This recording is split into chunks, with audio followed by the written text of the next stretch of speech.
I stood at the edge of the visitor center deck, watching as the group of 6 hikers finished organizing their gear. The late afternoon sun warmed my back, but I felt the familiar chill that always came with this part of my job.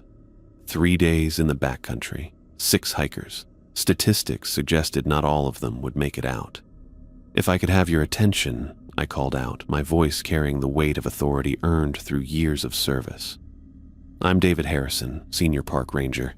Before you head out, I need to go through the mandatory safety briefing." They gathered around me with varying levels of interest. I'd seen their types countless times before.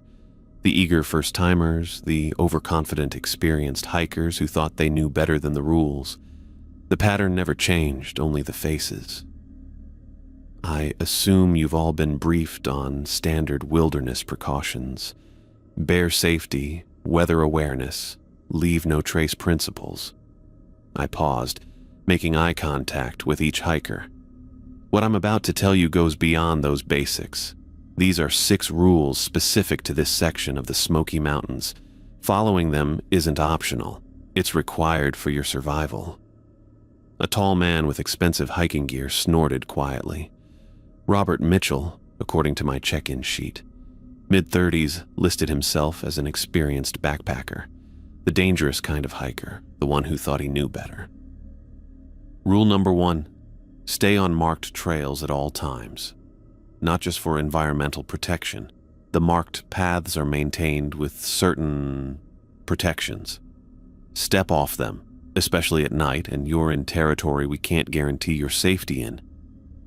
"What kind of protections?" asked a woman with dark hair pulled back in a practical ponytail. My sheet identified her as Emily Garcia. She had a small notebook out and was actually taking notes. At least one of them was taking this seriously.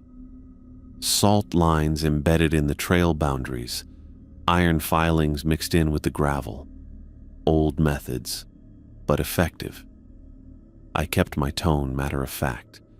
No need to sensationalize what was already difficult to believe. Rule number 2, if you hear whistling in the woods, especially melodic whistling that seems to be drawing closer, run immediately in the opposite direction. Don't investigate. Don't try to record it, just run. "What, like a whistling bird or something?" asked a young man with a camera hanging around his neck. Tyler Wilson. He seemed more intrigued than concerned. "Not a bird," I said flatly. Rule number 3. If you encounter a man playing an acoustic guitar sitting on a log or rock, do not approach him. Do not listen to his music. Walk away immediately and report the sighting to me.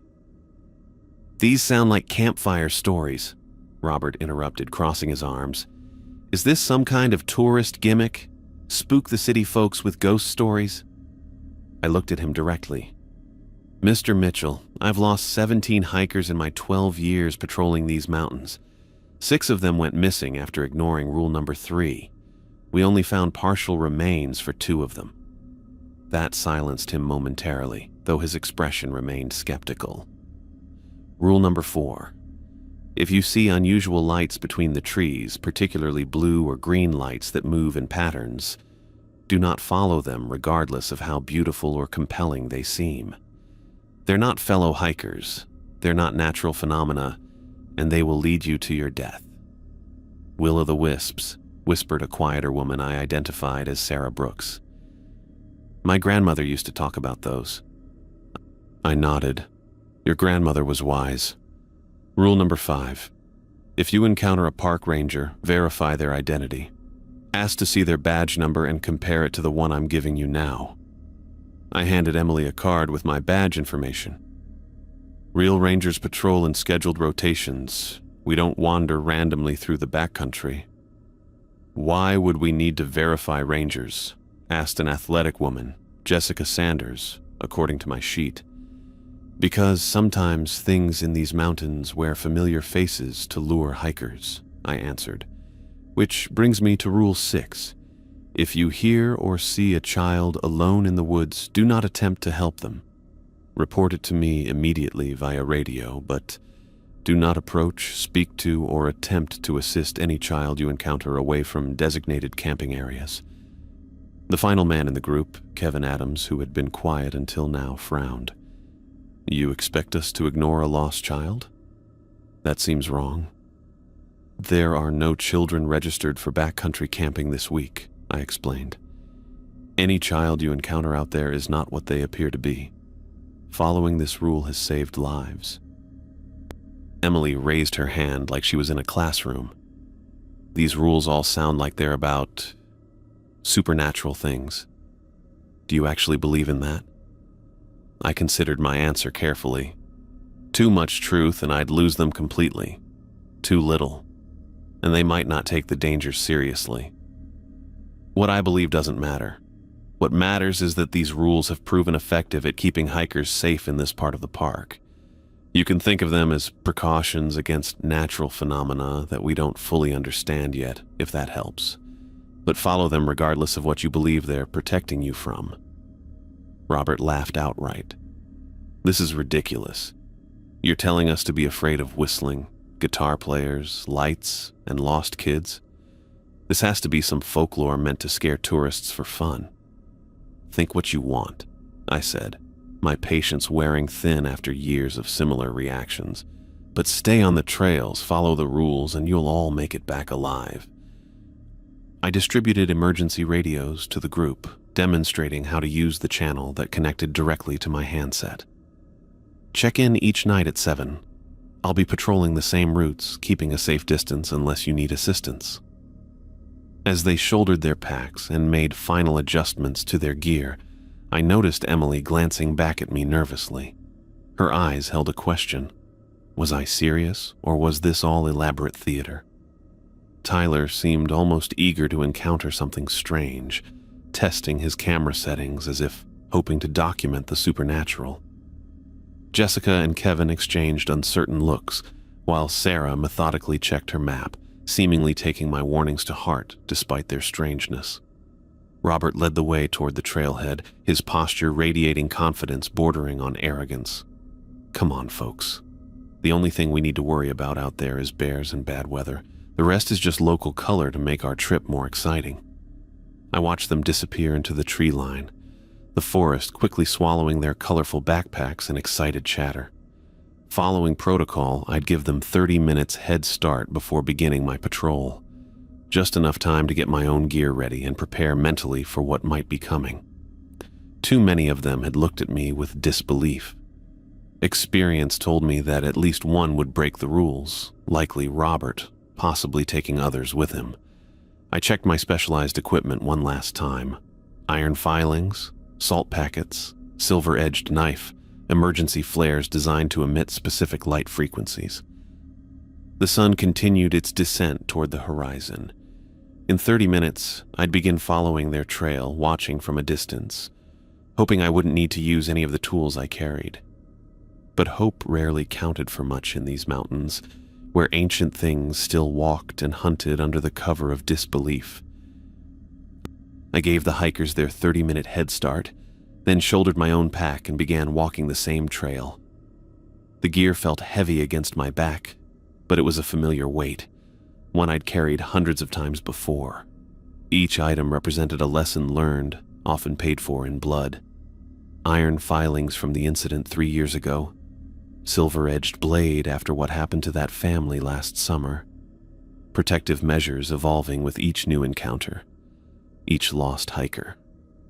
The afternoon sun filtered through the canopy as I maintained a steady pace. I didn't need to rush. Experience told me exactly where the first designated camping area was located and how long it would take a group of mixed hiking abilities to reach it. I kept far enough back to avoid hovering over them, but close enough to intervene if necessary. About 45 minutes in, I caught sight of their colorful backpacks moving steadily along the main trail. They'd made good progress. Emily was near the front, consulting her map regularly. Kevin and Sarah walked close together, maintaining a sensible pace. Robert led the way with confident strides, occasionally gesturing broadly as if lecturing the others about something. Tyler kept stopping to photograph interesting trees or rock formations, while Jessica waited patiently for him each time. I tracked them from ridgelines and parallel paths when possible, using my knowledge of the terrain to keep them in view without making my presence known. No need to make them feel watched. The good ones would follow the rules without supervision, and the stubborn ones wouldn't change their behavior just because I was visible. As sunset approached, the group reached the first designated camping area, a flat clearing about 20 yards off the main trail, but still within the protected boundaries marked by embedded salt lines and iron filings. Through my binoculars, I observed them dropping their packs and beginning to discuss campsite arrangements. That's when the trouble started. Robert's voice carried clearly through the evening air. "This spot is garbage. Look at that view over there." He pointed toward a ridge about 50 yards from the trail. "Why camp here when we could wake up to that sunrise?" Emily shook her head. The ranger was clear about staying on marked trails. This camping spot is designated for a reason. "Oh, come on," Robert scoffed. "Those rules are just liability protection. The Park Service doesn't want to get sued if someone falls off a cliff. I've camped all over this country. Nothing bad has ever happened to me off trail." Emily stood her ground. "He specifically mentioned protections on the trails, salt lines, and iron filings."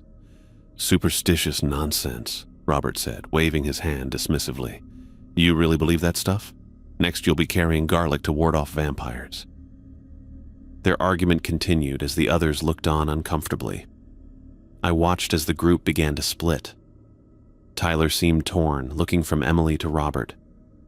"I mean, the view does look amazing for sunrise photos," he said, glancing toward the ridge. Jessica nodded.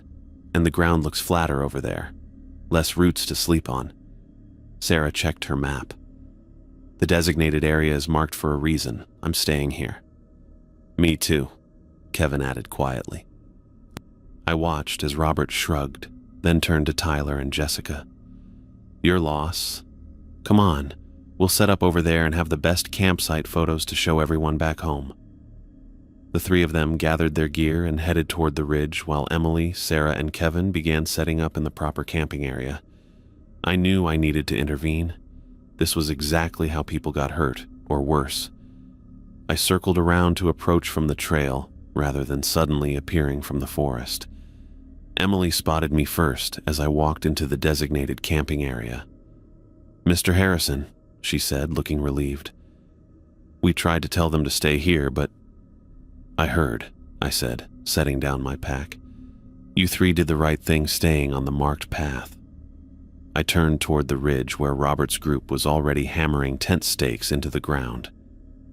"I'll handle this." I made my way quickly to their improvised campsite. The sun hung low on the horizon now, painting everything in deep orange. We had maybe 30 minutes of daylight left.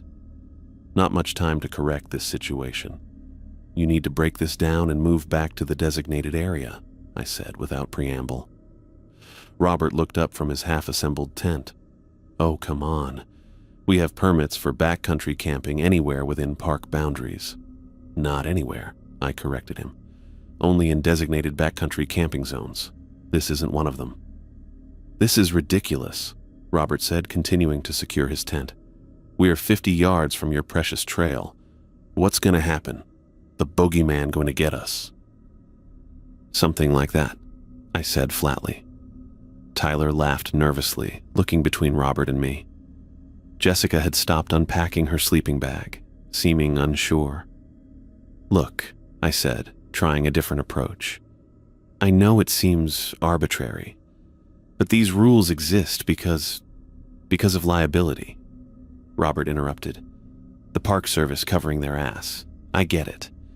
"No, you don't," I said, my patience wearing thin. "Those rules exist because 17 people have died on my watch, and I'm trying to make sure you don't become numbers 18, 19, and 20. That silenced him momentarily, but his stubborn expression remained. "The sun's almost down," I pressed. "You really want to be off the protected path after dark?" "Protected from what?" Robert challenged. "Bears. We've got bear spray. Wolves. They don't attack humans.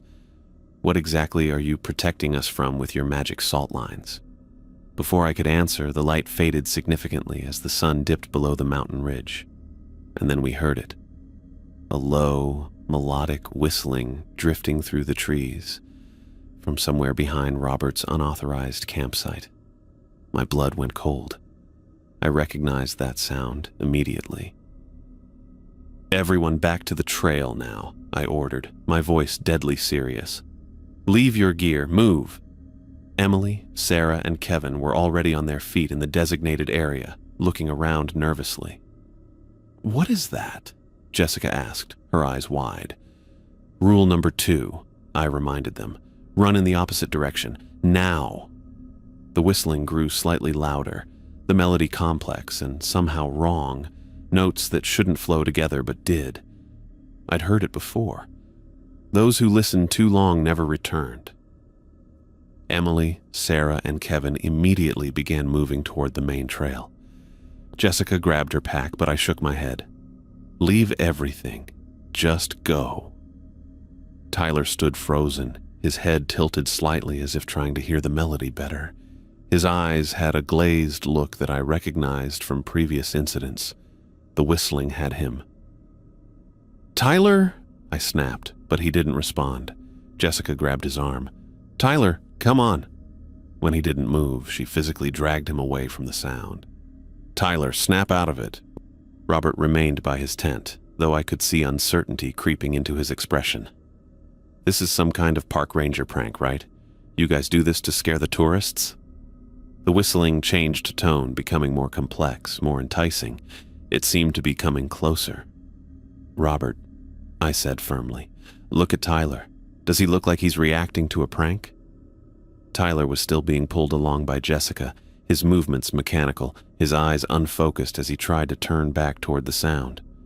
Finally, something in Robert's confidence cracked. He abandoned his tent and began backing toward us. The whistling suddenly stopped. Complete silence fell over the forest. No birds, no insects, not even the sound of wind in the leaves. An unnatural quiet that pressed against our ears like physical pressure. Even Robert looked visibly uncomfortable now. "What the hell?" "Back to the trail," I said quietly. "Now, all of you." No one argued this time. We retreated together toward the designated camping area where Emily, Sarah, and Kevin waited anxiously. The silence followed us, an absence of sound that felt more threatening than any noise could have been. We reached the others, crossing back over the protective boundary of the marked trail. Only then did normal forest sounds gradually return, the distant call of a night bird, the rustle of leaves in the light breeze. "What was that?" Emily asked, her voice barely above a whisper. "That," I said, looking back toward the abandoned campsite, "was why we stay on the marked trails after dark." 20 minutes later, we were all huddled together on the main trail. The normal sounds of the forest had returned, but the tension in our group remained thick enough to cut with a knife. I noticed Robert glancing repeatedly over his shoulder toward the abandoned campsite. His earlier cockiness substantially diminished. "What was that?" Emily asked, her voice barely above a whisper. "That whistling, was it human?" "No," I said simply. "It wasn't human. That's what rule number 2 is about." Robert cleared his throat, still trying to maintain his skeptical facade. "Look, I admit that was weird, but there are plenty of natural explanations. Some kind of bird call, maybe. Or the wind through rock formations." Jessica, who had been examining the trees at the edge of our protected area, called out, "Then what made these?" We all moved closer to where she stood. She pointed at a series of deep gouges in the trunk of a large oak tree. They were fresh, the exposed wood still oozing sap. 4 parallel lines, each about an inch deep and 6 inches long. They started about 9 feet up the trunk. "Bears scratch trees," Robert offered weakly. "Bears can't reach 9 feet high," I countered, "and bear claws don't leave marks this deep or clean." Kevin ran his fingers along a nearby pine tree, revealing similar marks. "These are on multiple trees, all facing the same direction." Toward where you three were setting up camp," Sarah added quietly. Robert swallowed hard, his eyes fixed on the marks. The reality of the situation was finally sinking in. "We need to move," I said, checking my watch. "There's a designated emergency shelter about 3 miles up the trail. We can reach it before midnight if we maintain a steady pace." "What about our gear?" Jessica asked. "We'll retrieve it tomorrow in daylight," I told her. "Right now, our priority is getting to secure shelter before these entities become more active." No one argued. Even Robert nodded in agreement, his gaze still locked on those unnatural scratches. I took point, with Emily close behind me. Kevin and Sarah stayed in the middle, while Jessica and Robert brought up the rear, half dragging Tyler between them. He seemed dazed, his eyes unfocused. We hiked in silence for about 45 minutes. The moon had risen, providing just enough light to navigate the trail safely. I kept my flashlight off unless absolutely necessary. No need to advertise our presence more than we already were. "I hear music," Tyler said suddenly, stopping in his tracks, his head tilted to one side, listening. "Guitar music, it's beautiful." I felt my stomach drop. "Where?" I demanded. Tyler raised his hand, pointing off to our right. "Over there. Can't you hear it?" I followed his gaze and saw exactly what I'd been dreading. A figure sitting on a fallen log about 100 yards away through the trees. Even in the dim moonlight, I could make out the acoustic guitar in his hands and the too wide smile on his face. Rule number 3. The figure saw us noticing him and raised a hand in greeting. "Hello there, travelers," he called, his voice carrying unnaturally well through the forest. "Care for some music around your campfire? I know all the old songs." His fingers began picking out a melody, one that seemed to bypass my ears and go straight to my brain. I recognized the danger immediately. "Everyone move," I ordered, pushing the group in the opposite direction. "Now, don't look back. Don't listen." I physically turned Emily away from the guitarist and nudged her forward. The others followed my lead, though Tyler seemed reluctant, his head still cocked toward the music. "Why can't we just say no thank you?" Sarah asked as we quickened our pace. "Seems rude to ignore him." "Because he's not asking permission," I explained, keeping my voice low. "His music is designed to trap you in a hypnotic state. You'd sit and listen until you died of starvation or exposure. That's how I lost those 6 hikers I mentioned." Kevin glanced back over his shoulder, then quickly faced forward again. "He's following us," he reported tensely, walking slowly, still playing that guitar. "Double time," I ordered. "We need to reach higher ground and put some distance between us." We picked up the pace, moving as quickly as we safely could in the moonlight. The trail began to incline, winding up toward a ridge that would give us better visibility and potentially more protection. I could still hear faint notes of the guitar music floating behind us, each note seeming to curl like a finger beckoning us back. "Look," Emily said suddenly, pointing to our left. "What are those lights?" Through the trees, blue pinpoints of light danced between the trunks. They pulsed rhythmically, growing brighter, then dimming in a pattern that almost seemed like breathing. They moved in formations too organized to be random, circles and figure eights, hypnotic in their precision. "Rule number 4, I said grimly. "Will-o'-the-wisps. Don't look at them." But Tyler had already stopped walking. His face was bathed in the blue glow as he stared, transfixed, at the lights. "They're so beautiful," he murmured. "They want to show me something important." Before I could reach him, Tyler stepped off the trail and began walking toward the lights. "Tyler, stop!" I shouted. "Get back on the trail!" He either couldn't hear me or wouldn't listen. His movements became more determined, picking up speed as he moved toward the blue glow. "Tyler!" Jessica screamed, lunging after him. I grabbed her arm. "Don't follow him off the trail!" Robert, showing unexpected initiative, ran along the trail to a point ahead of Tyler's trajectory, then reached out and managed to catch him by the back of his jacket. Tyler struggled immediately, fighting to break free. "Let me go!" he yelled, his voice desperate. They're calling me. They need me."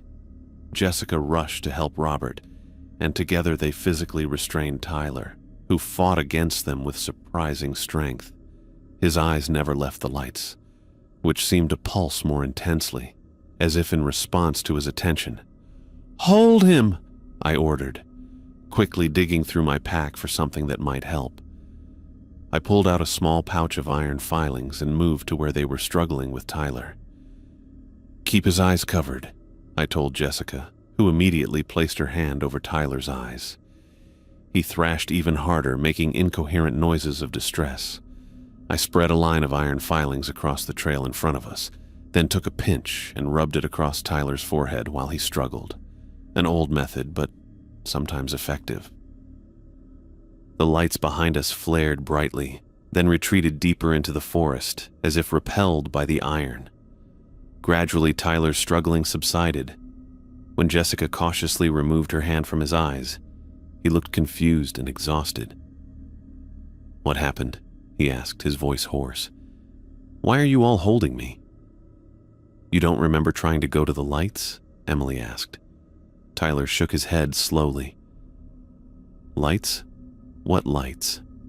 "I just remember feeling like I needed to go somewhere. Something important was waiting for me." "We need to keep moving," I urged, helping steady Tyler as Robert and Jessica released him. "Those entities rarely hunt alone. Where there's one, there are often others nearby." "Entities?" Robert asked, his skepticism finally completely shattered. "What exactly are these things?" "Later," I said, already moving up the trail. "Right now, we need to reach that shelter before anything else finds us." The guitar music had stopped, but that didn't comfort me. In my experience, silence from these creatures meant they were regrouping, planning. The blue lights had retreated but not disappeared. I could still see faint pulses deep among the trees, keeping pace with us as we climbed. "The guitar man," Kevin said quietly, catching up to me. "Is he gone?" I swept my flashlight quickly behind us, revealing only empty trail. "For now. But he knows where we're headed. They all do." "How do you know?" Emily asked. "Because they're not random predators," I explained as we continued uphill. "They're intelligent. They communicate with each other. They strategize." "Like what, a supernatural hunting party?" Robert asked, his voice teetering between disbelief and fear. "Something like that," I confirmed grimly. "And right now, we're the prey." 2 hours later, we crested the final ridge. The secured ranger station sat nestled among the pines about 100 yards ahead, its dark outline barely visible against the night sky. My shoulders relaxed slightly at the sight of it. The station meant safety, reinforced walls, emergency supplies, and a radio to call for backup. "Is that it?" Emily asked, her voice raw from exertion. "That's it," I confirmed. "Emergency Station 7. We should be safe there until morning." Tyler still seemed disoriented, but at least he was moving under his own power now, with Jessica keeping a watchful eye on him. Robert had grown unusually quiet after our encounter with the guitar man, all his earlier skepticism replaced by wary glances into the darkness. I'd seen it before. That particular silence that came when someone's worldview shattered and they struggled to rebuild it with new, terrifying information. We approached the station cautiously. Something felt wrong. The security lights that should have activated on our approach remained dark. I raised my hand, signaling the group to stop. "Wait here," I instructed. "Let me check it out first." Before I could move forward, the door to the station swung open.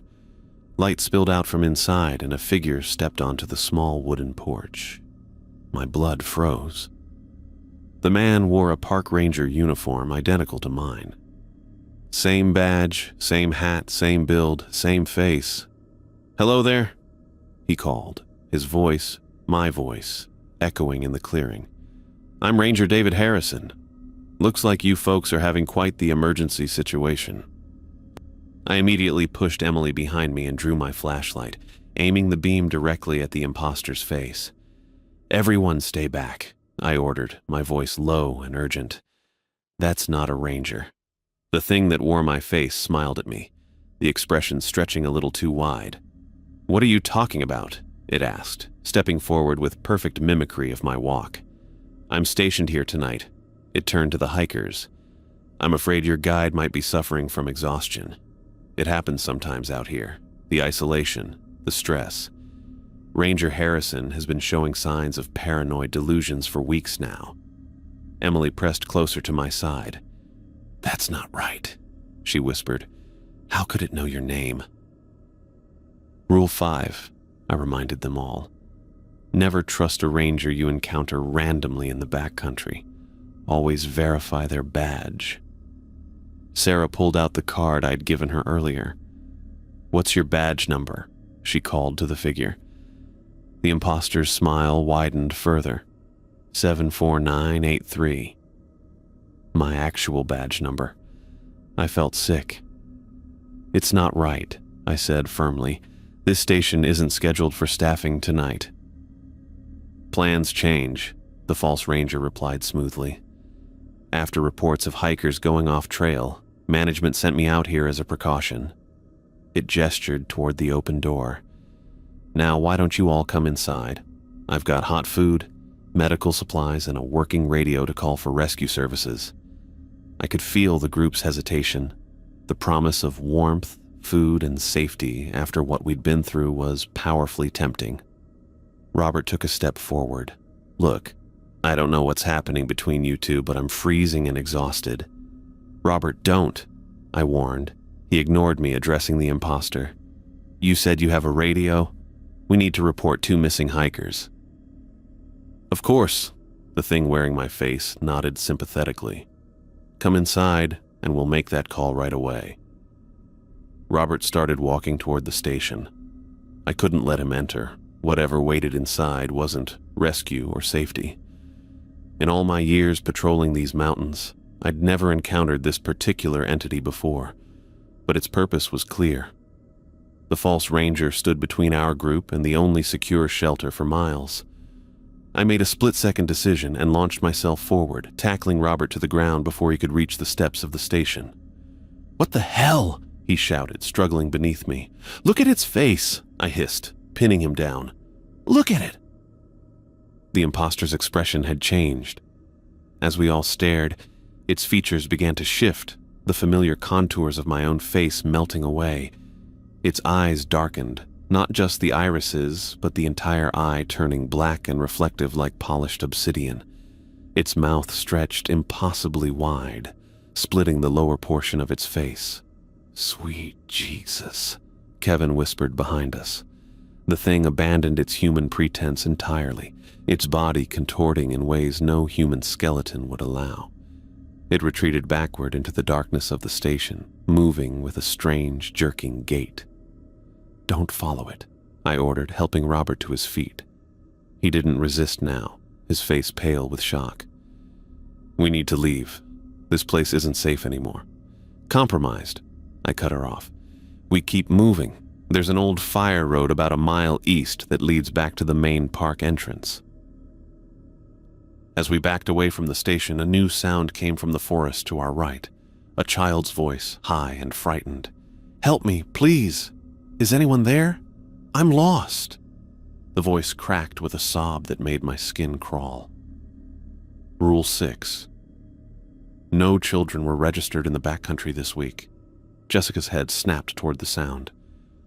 "There's a kid out there," she said, already moving toward the voice.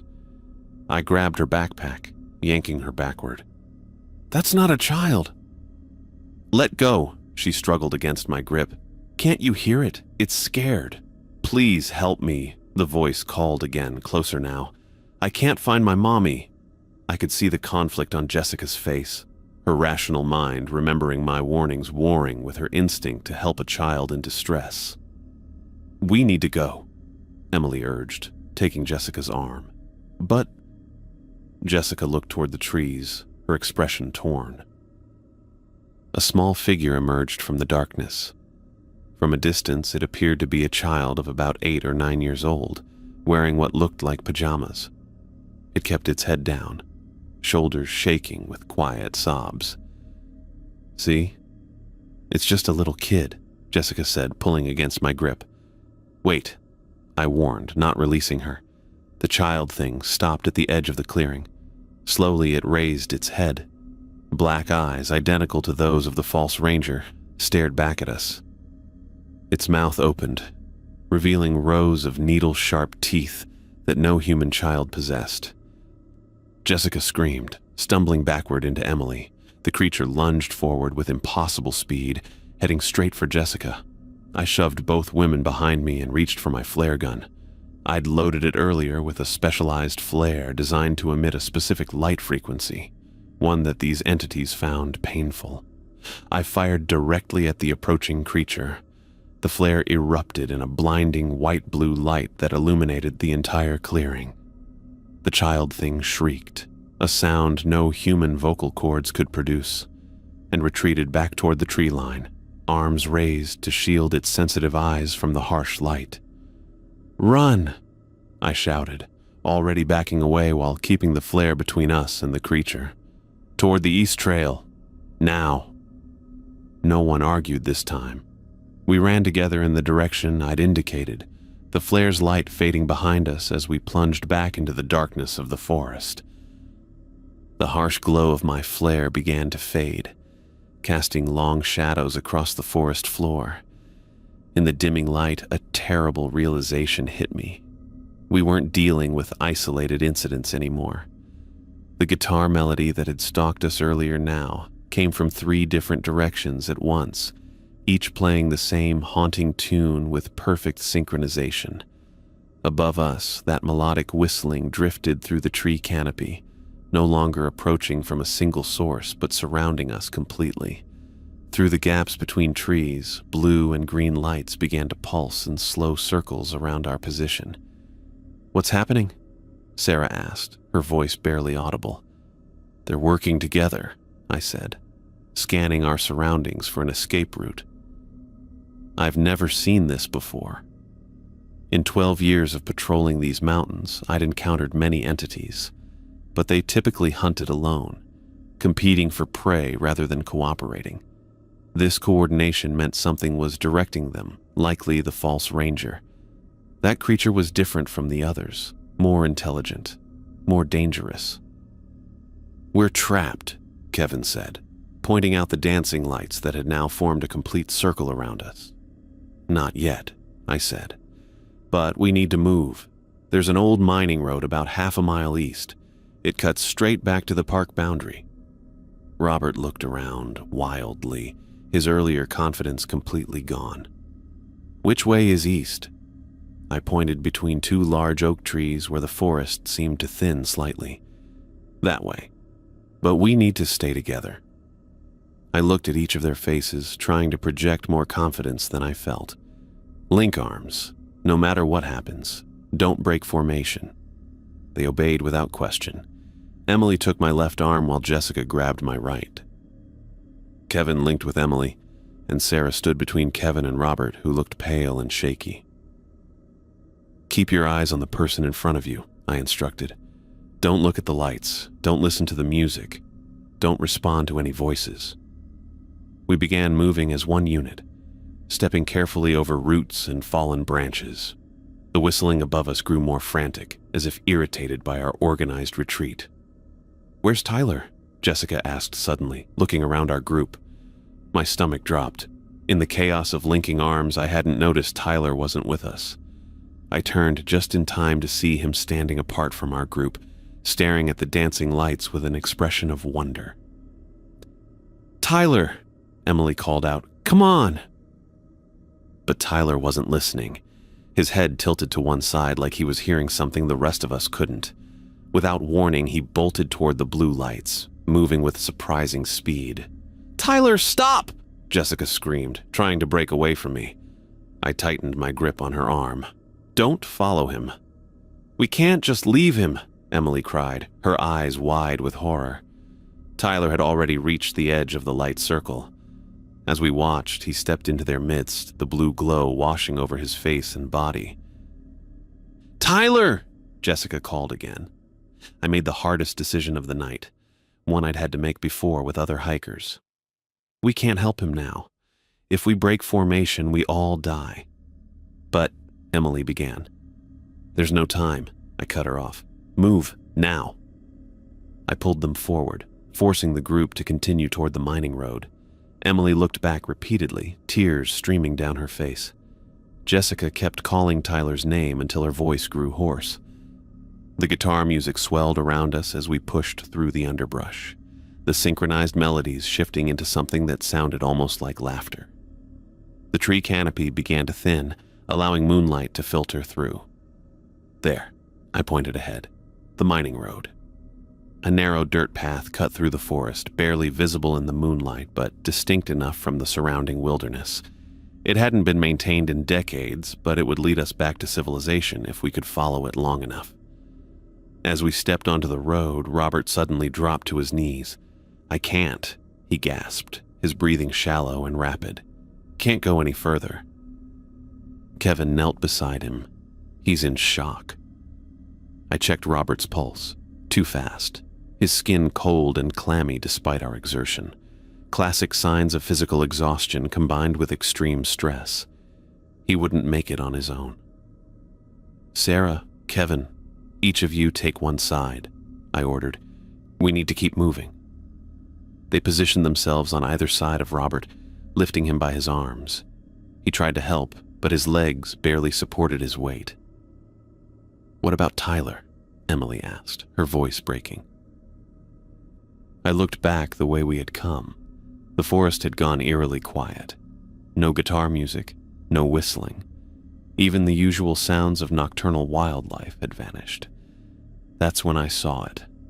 The false ranger walking calmly down the center of the mining road behind us, maintaining the same steady pace we were trying to achieve with Robert slowing us down. "Don't look back," I told the others. "Just keep moving." But Emily had already turned. She gasped when she saw the figure. "It's following us," she whispered. I know. My mind raced through our options, which were becoming increasingly limited. "It's not trying to catch us." "What do you mean?" Jessica asked. "It could move much faster if it wanted to," I explained, keeping my voice low. "It's maintaining our exact pace." Kevin glanced back briefly. "Why would it do that?" A sick feeling settled in my stomach as I realized the truth. "It's hurting us." "Hurting us where?" Sarah asked, still struggling under Robert's weight. "I don't know," I admitted. "But we don't have a choice. We need to continue toward the park boundary. It's our only chance." We pressed forward, the weight of Robert slowing our progress. The mining road sloped gently downward, which helped our movement but told me we were heading into a valley, a potential trap. After 20 minutes of tense silence, Jessica suddenly stopped walking. "Oh God," she whispered, pointing into the trees to our right. There, standing perfectly still among a cluster of dim blue lights, was Tyler. He stood about 30 yards away, completely motionless. Even from this distance, I could see his eyes had turned completely black, reflecting the blue glow like polished stone. "Tyler," Emily called out. She turned to me, grabbing my arm. "We have to help him, please." Jessica was already moving toward him. I caught her shoulder. "That's not Tyler anymore," I said quietly. "What do you mean?" she demanded. "He's right there." I shook my head. "Look at his eyes. The lights have claimed him completely." "No," Emily sobbed. "There must be something we can do." "I've seen this before," I told her, keeping my voice gentle but firm. "Once they take someone like this, there's no bringing them back." "You can't know that for sure," Jessica argued. "I do know," I said, memories of past lost hikers weighing heavily on me. "We need to keep moving, or the same thing will happen to all of us." Emily stared at Tyler's distant figure, tears streaming down her face. "I'm sorry," she whispered. We continued down the mining road, the false ranger still following at the same measured pace. Robert had gone nearly limp between Sarah and Kevin, mumbling incoherently. "How much further?" Sarah asked, clearly struggling with Robert's weight. "Another mile, maybe 2, I answered, trying to remember the old maps of this area. "Once we reach the park boundary, we'll find help." I didn't tell them what worried me most, that something waited for us ahead. The entities weren't just chasing us from behind, they were driving us forward toward something. But we had no choice except to continue. Behind us, I heard the guitar music begin again, closer this time. Looking back, I saw not just the false ranger following, but what appeared to be Tyler as well, walking beside it with that same blank expression and those pitch-black eyes. 3 hours before dawn, we finally reached the park boundary. The trees thinned out, revealing emergency vehicles with flashing red and blue lights, casting eerie shadows across the forest edge. I felt my shoulders drop slightly in relief. We'd made it. The entities rarely ventured this close to civilization, where ambient light and human activity disrupted their hunting patterns. Emily let out a small, choked sob beside me. "We're safe?" "Yes," I said, leading our battered group toward the waiting paramedics and police officers. "We're out of their territory now." Sarah and Kevin still supported Robert between them. His condition had worsened during our final push to safety, his skin pale and clammy, his responses limited to occasional mumbling. The paramedics rushed forward with a stretcher when they saw him. "What happened to him?" one asked, helping lower Robert onto the stretcher. "Severe dehydration and shock," I answered, falling easily into the familiar pattern of translating supernatural horrors into terms authorities would accept. "We had to abandon our gear and water supplies when we encountered aggressive wildlife." The paramedic nodded, already checking Robert's vital signs. "And the rest of you?" Jessica stood slightly apart from our group, her arms wrapped around herself as she stared back into the darkness of the forest we'd just escaped. I knew she was thinking about Tyler. The image of him standing motionless among those blue lights, eyes black and empty, would haunt her for years to come. It would haunt all of us. "We're okay," Emily said quietly, though the dark circles under her eyes and the way her hands trembled told a different story. "Just tired." 2 police officers approached, notebooks ready. "We need statements from everyone," the older one said. "Can you tell us what happened out there?" I took charge of the narrative, knowing from experience how these conversations would go. We encountered aggressive wildlife after setting up camp off the designated trail. The group panicked and abandoned their equipment. We got separated from 2 hikers during the evacuation. The younger officer wrote this down. "What kind of wildlife? Bear?" "Possibly," I said, not technically lying. It was dark. There were multiple threats. The important thing is we need a search party for the missing hikers. Emily opened her mouth as if to contradict my simplified version of events, but I caught her eye and gave a subtle shake of my head. She seemed to understand and closed her mouth. "We'll organize a search at first light," the older officer assured us. "For now, you all need medical attention." The next hour passed in a blur of forms, medical checks, and questions. I watched as the survivors each gave their statements. Kevin described strange animal calls instead of guitar music. Sarah mentioned unusual lights that she assumed were from other hikers' flashlights. Emily came closest to the truth, describing the false ranger, but even she framed it as someone impersonating a park official. The authorities nodded and took notes, mentally translating these accounts into something that fit their understanding of the world. Bears, exposure, hallucinations caused by fear and exhaustion. I'd seen it countless times before. The human mind works hard to reject what it can't categorize. When it was my turn to file an official report, I used the standard codes developed over decades by rangers who knew the truth about these mountains.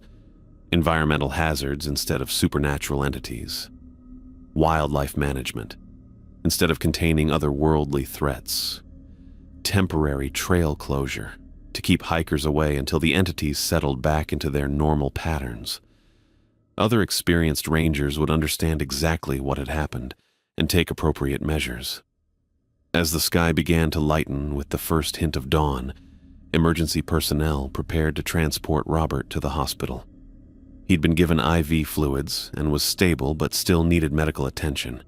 The others would be taken to the station for additional questioning before being released. Emily approached me as I stood by my truck preparing to head back to the visitor center.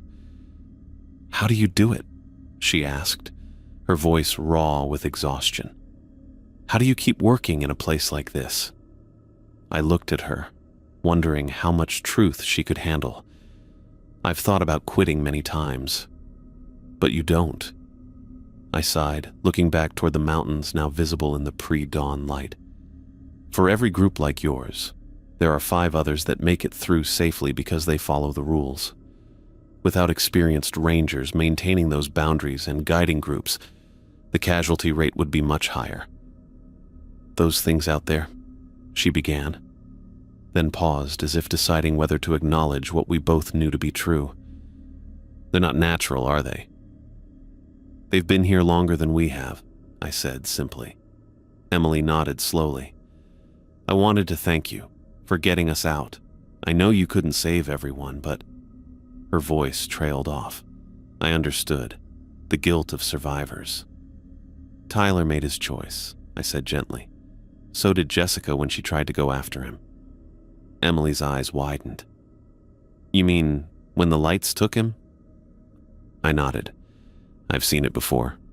Once they're drawn in that completely, they're gone." Sarah approached us, holding something in her hands. "I grabbed this during our escape," she said, extending Tyler's camera toward me. "I thought his family might want it back." I took the camera, knowing it likely contained images no family should see, and evidence that needed to be destroyed before others reviewed it. "I'll make sure they get his personal effects." "Thank you." A paramedic called for Emily and Sarah to join the others in the ambulance. They gave me one last look before walking away, carrying an experience that would change them forever. Most survivors never returned to these mountains. Some never hiked again. A few became obsessed, researching folklore and coming back with new theories and equipment, usually with tragic results. As the emergency vehicles pulled away, I stood alone at the edge of the forest. My job wasn't done. More hikers would arrive this afternoon, a group of college students on a weekend trip. They would need the same warnings, the same rules. Some would listen, some wouldn't. I turned back toward the visitor center, a 5-mile walk that would give me time to prepare mentally for the day ahead. On the way, I stopped at Tyler's abandoned campsite. The morning light revealed what darkness had hidden.